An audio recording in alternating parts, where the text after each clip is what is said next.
BJP बोलो तुम अपना मुंह धोया करो और कोलगेट किया करो कि कांग्रेस पार्टी है। कांग्रेस के किसी नेता का नाम लेने से पहले बीजेपी बोलो तुम अपना मुंह धोया करो और कोलगेट किया करो। कभी किसी को लीडर नहीं बनाती है, लीडर हमेशा पार्टी को बनाता है।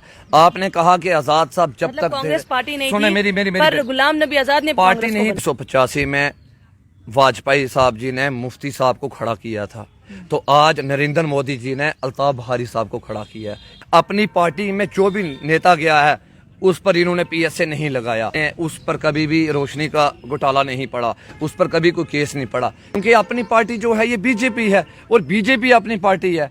कपिल सिब्बल द्वारा आज ये बयान दिया गया है कि वो जो 23 लोग थे वो 23 लोग वो लोग नहीं थे, यानी कि हम गद्दार नहीं हैं, हम कांग्रेस के वरिष्ठ नेता हैं और हम कांग्रेस का इतिहास है। पर कहीं ना कहीं यहाँ पर वो कांग्रेस का इतिहास संभाला नहीं गया, उस कांग्रेस के इतिहास को उस तरह की तवज्जो नहीं दी गई और कहीं ना कहीं ये माना गया कि वो जो हैं दूसरी पार्टी को ज़्यादा तवज्जो देते हुए नज़र आए एज़ कम्पेयर टू अपनी पार्टी। आखिरकार ये पीछे जितने भी दिन क्या हुआ क्या नहीं हुआ सब नज़र आया, पर एक शख्स जो बिल्कुल गुलाम नबी आज़ाद के प्रो चल रहा था, हर जगह पर चल रहा था, आज वो जम्मू में है। तो चलिए अब उन लोगों से बातचीत भी कर लेंगे और बातचीत करके ये जानने की कोशिश भी करेंगे कि आखिरकार जब पूरी कांग्रेस ये कह रही थी कि यहाँ पर कुछ ना कुछ तो गड़बड़ है, ये कहीं ना कहीं तो दूसरी पार्टी की ओर जाने का इशारा कर रहे हैं, आप उस समय उस शख्स के प्रो कैसे चल रहे थे? चलिए बातचीत कर लेते हैं। सनम शाह जी इस समय मेरे साथ मौजूद हैं। सर पहले तो आपका बहुत बहुत स्वागत है। थैंक यू सो मच रीति जी, थैंक यू सो मच। सनम जी किस तरीके से ये देखते हैं, क्योंकि एक जगह जहां ये बोला जा रहा है कि हम कांग्रेस के बिल्कुल ऐसे नेता हैं जो हम इतिहास हैं, वहीं कांग्रेस के लोग ही ये मानते हैं कि वो कांग्रेस के इतिहास नहीं बल्कि गद्दार हैं, किस तरीके से देखते हैं? देखो मैं आपको रीति जी बताना चाहता हूँ, मैं जब आज़ाद साहब का दौरा था जम्मू कश्मीर के अंदर तो उनके साथ जो हैं वो लोग किसी तारीफ़ के मोहताज नहीं थे। आप बेहतर जानते हो, आपने भी इंटरव्यू किए हैं। गुलाम नबी आज़ाद साहब उनके साथ जितने भी नेता आए हुए थे, मेरी राज बब्बर जी से भी बात हुई, मनीष तिवारी जी के साथ भी हुई, कपिल साहब के साथ भी हुई, आनंद साहब के साथ भी हुई, तो हरियाणा के जो पूर्व चीफ मिनिस्टर हैं उनके साथ भी हुई।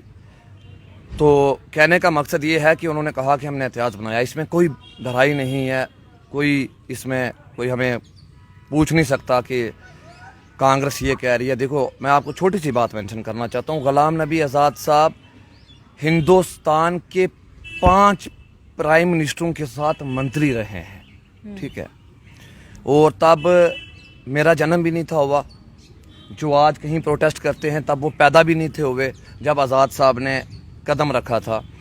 और इंदिरा जी के दौर से, राजीव जी के दौर से आज़ाद साहब जो है कांग्रेस पार्टी के साथ रहे, एक वाहिद लीडर है जिसने आज तक कोई नहीं चेंज किया।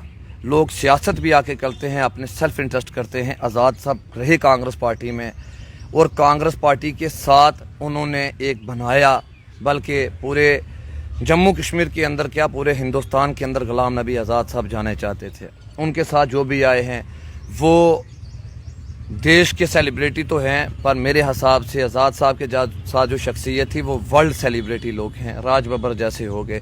वो गुलाम नबी आज़ाद साहब के साथ जम्मू में आते हैं और कहा जाता है G23 लीडर्स। अब मकसद ये है, मैं आपको अपनी बात बताता हूँ, मैंने राज बब्बर जी से ये पूछा, मैंने जब मेरी 2 मिनट और मेरी वीडियो भी वायरल हुई है, मैंने आज़ाद साहब से कहा मैं सर मैं आपके आगे हाथ जोड़ता हूँ, खुदारा आप हमें छोड़कर आप जम्मू कश्मीर से वापस नहीं जाना, हमारी बहुत बुरी हालत हो गई है।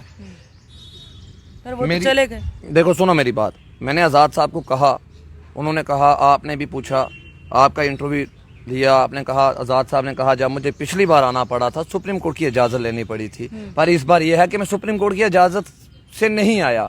अब कहने का मतलब ये है कानून को की धज्जियां उड़ाई गई। एक ओपोजिशन लीडर पार्लियामेंट के वो थे, जम्मू कश्मीर के एक्स चीफ मिनिस्टर भी थे, रियासत जम्मू कश्मीर के बाशिंदे भी थे, उसके बाद पूरे हिंदुस्तान के वो मिनिस्टर रहे हैं आज़ाद साहब, उनको अपने घर भी आने के लिए सुप्रीम कोर्ट का दरवाज़ा खटखटाना पड़ा। बीजेपी ने डेमोक्रेसी की धज्जियां उड़ाई हैं, उसके बावजूद हम ये चाहते थे, बीजेपी ने जो जख्म दिए हुए। देखो गुलाम नबी आज़ाद साहब इज़ द वन लीडर कि आज अगर गुलाम नबी आज़ाद साहब जम्मू कश्मीर में अगर सीएम कैंडिडेट कांग्रेस के उतरते हैं, आप मेरी बात याद रखना, जिसने कांग्रेस पार्टी को कभी वोट नहीं दिया था, बीजेपी के अपने घर के जो लोग होंगे, चाहे उनकी मिसेज होंगी, चाहे उनके फैमिली मेंबर वाले होंगे, अब वो भारतीय जनता पार्टी को वोट नहीं देंगे।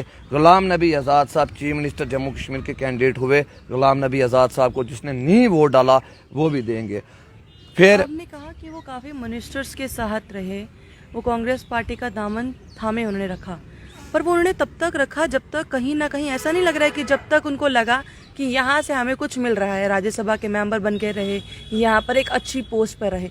आज उनके पास वो एक रुतबा उनको लग रहा है कि शायद नहीं है, तो इसलिए चलिए कुछ लोगों के साथ मिलकर एक अलग से पार्टी बनाई जाए, किसी और पार्टी का दामन थामा जाए। रीति जी, ये आज मैं बात बड़े कॉन्फिडेंस तरीके से कह रहा हूँ और जम्मू परिवर्तन के माध्यम से कह रहा हूँ। देखो, राजनीति में है ना, पार्टी कभी किसी को लीडर नहीं बनाती है, लीडर हमेशा पार्टी को बनाता है।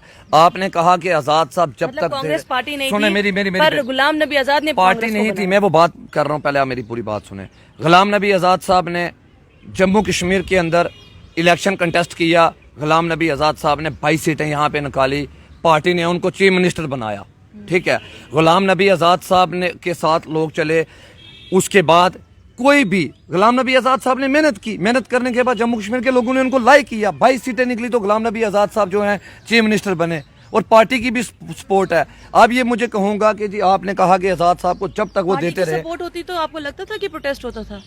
कि प्रोटेस्ट करने वाले पार्टी के लोग ही नहीं थे।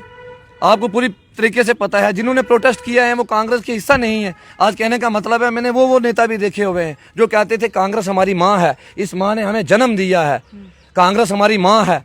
हमने बाद में वही देखा, वो अपनी माँ के खिलाफ इलेक्शन कंटेस्ट करते हुए नजर आए, वही अपनी माँ के खिलाफ प्रोटेस्ट करते हुए नजर आए। वो कांग्रेस पार्टी के लीडर नहीं थे जिन्होंने प्रोटेस्ट किया है।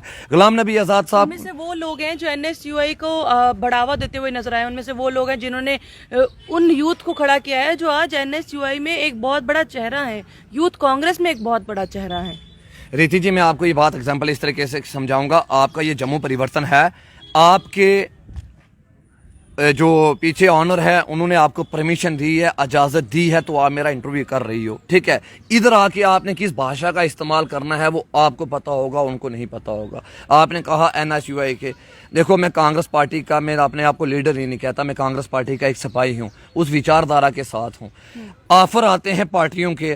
गुलाम नबी आज़ाद साहब ने जब मेहनत की, मेहनत करने के बाद गुलाम नबी, तब कांग्रेस की बहुत बुरी कंडीशन थी जम्मू कश्मीर के अंदर। आप रिसर्च करें, आप पता लगवाएं, जिस टाइम यहाँ पे कांग्रेस ने 22 सीटें निकाली हैं तब कांग्रेस की बहुत बुरी कंडीशन थी। गुलाम नबी आज़ाद साहब ने हर जगह पे जाके कैंपेनिंग की, अच्छे तरीके से कांग्रेस को जो है फ्रंट पे लाया, 22 सीटें निकाली, गुलाम नबी आज़ाद साहब जो है यहाँ पे CM बने। उसके बाद लीडर जो है, लोग जुड़ते हैं किसी लीडर के साथ जुड़ते हैं। मैं जम्मू कश्मीर में अगर हूँ, मेरा यहीं पे है, मेरा डायरेक्ट रब्ता दिल्ली वालों से नहीं है। पहले मैंने अपने लीडर देखने हैं, पहले मैंने यहाँ पे अपनी लोकल लीडरशिप देखनी है, फिर मैंने दिल्ली वालों की बात मतलब करनी है। अगर गुलाम नबी आजाद साहब किसी और पार्टी में जाते तो आप भी किसी और पार्टी में जाएंगे, तब आप कांग्रेस का साथ नहीं देंगे? देखो, मैं आपको ये बात बताना चाहता हूँ, मैं जहाँ तक मैं आज़ाद साहब को जानता हूँ, मैंने क्या कहा, हमारा जन्म ही नहीं था हुआ जब आज़ाद साहब ने सियासत करना शुरू की है। ये जो आज आज़ाद साहब के बारे में प्रोटेस्ट करते हैं और बातें करते हैं, इनकी हैसियत और औकात नहीं है। मैं नेशनल डिबेट में भी ये बैठ कर कहता हूँ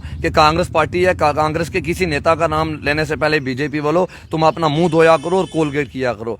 आपने कहा गुलाम नबी आज़ाद साहब, जहां तक मैंने आज़ाद साहब को रीड किया है, मैंने आज़ाद साहब को जहां तक पढ़ा, दुनिया की कोई ताकत गुलाम नबी आज़ाद साहब, मेरी बात याद रखना, आज ये अल्फाज रिकॉर्ड रखना, गुलाम नबी आज़ाद साहब पार्टी को छोड़कर, और ये बीजेपी वाले र्यूमर फैलाते हैं कि गुलाम नबी आज़ाद साहब जो है ये बीजेपी में आ रहे हैं।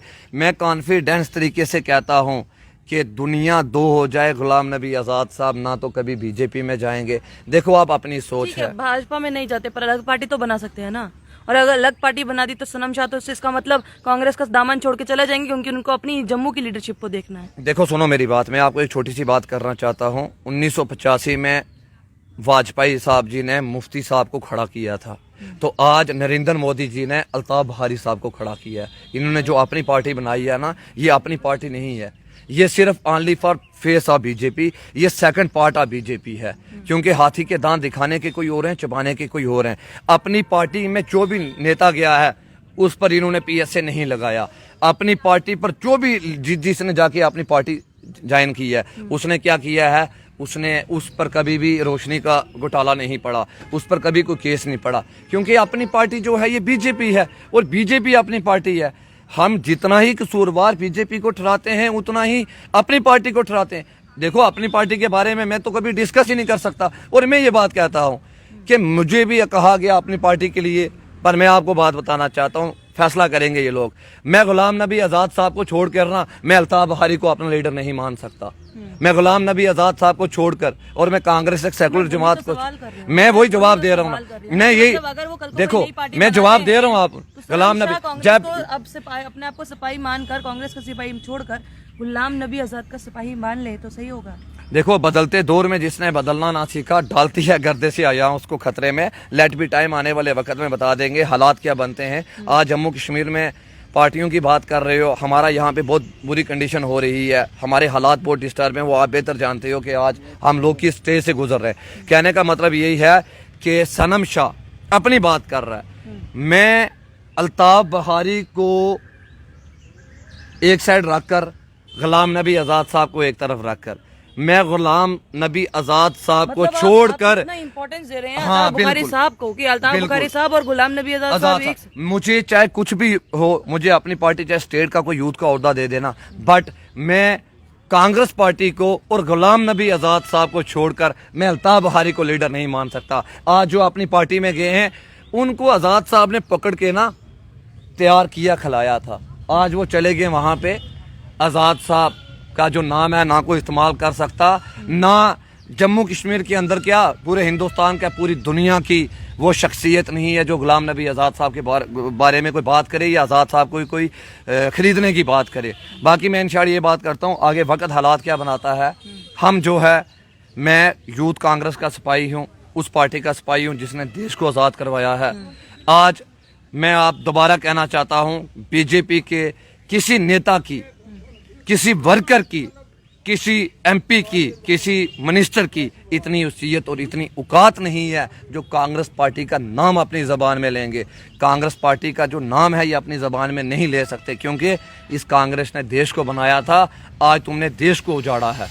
रही बात late be time, within days मैं इंशाअल्लाह रहमान दिल्ली में जा रहा हूँ, आज़ाद साहब से मैं मिलूँगा, उनसे मैं दोबारा उनको बोलूँगा कि जम्मू कश्मीर के अंदर इस टाइम आप बेहतर जानते हो कि क्या सूरत हाल है। और जब यहाँ भी आए थे, मैंने आज़ाद साहब को कहा, मैं सर प्लीज़ आप हमें छोड़कर यहाँ से वापस नहीं जाना, क्योंकि हमारी बहुत बुरी हालत हो गई है। अब देखो, गुलाम नबी आज़ाद साहब के बारे में ये मैं कहना चाहता हूँ नेशनल लीडरशिप से भी कि आप गुलाम नबी आज़ाद साहब जम्मू कश्मीर में आएँ, हम लोगों को संभालें, क्योंकि वो उनको संभाल पाएंगे जिन्होंने उनके अगेंस्ट प्रोटेस्ट किया। नहीं, उनकी बात ही कहाँ पे कर रहे हो। देखो, आज़ाद साहब के बारे में इंडिया को ज़रूरत है, कांग्रेस पार्टी को आज़ाद साहब के लिए वहाँ भी ज़रूरत है, बट हम कहते हैं कि हम किसके पास जाएंगे। हमारा सोल्यूशन जो है, आज़ाद साहब के अलावा कौन है जम्मू कश्मीर के अंदर। मैं ये बात कहना चाहता हूँ, आज़ाद साहब की ज़रूरत पूरे हिंदुस्तान में है। कांग्रेस पार्टी को आज़ाद साहब की ज़रूरत है हर इलेक्शन में, और आपने देखा है बंगाल इलेक्शन में या जहाँ भी इलेक्शन हुए, आज़ाद साहब वहीं कैंपेनिंग में हैं। पार्टी को लगता है कि आज़ाद साहब की ज़रूरत हिंदुस्तान में हर कोने में है। बस वही कहते हैं, जम्मू कश्मीर की 40-45 साल तक वकालत आज़ाद साहब करते रहे, बट आज सबसे ज़्यादा ज़रूरत आज़ाद साहब की जो है जम्मू में है, जम्मू कश्मीर को है। अब ये कितनी है और कैसे होगी, बहुत बहुत शुक्रिया हमारे साथ जुड़ने के लिए। तो कैसे होगा, क्या होगा, ये तो आने वाला समय बता ही देगा। पर क्या आने वाले समय में, जिस तरह से हम पहले भी उनसे भी सवाल पूछा और लगातार हर सवाल पूछ रहे हैं कि क्या कांग्रेस दो गुटों में बटेगी, या जिन्होंने उनके अगेंस्ट प्रोटेस्ट किया है क्या उनको अब साथ में लेकर चलेंगे गुलाम नबी आज़ाद साहब, अब ये तो उनके आने पर ही पता चलेगा। बने रहिए जम्मू परिवर्तन के साथ, मुझे और अभिषेक जी को दीजिए इजाजत। नमस्कार।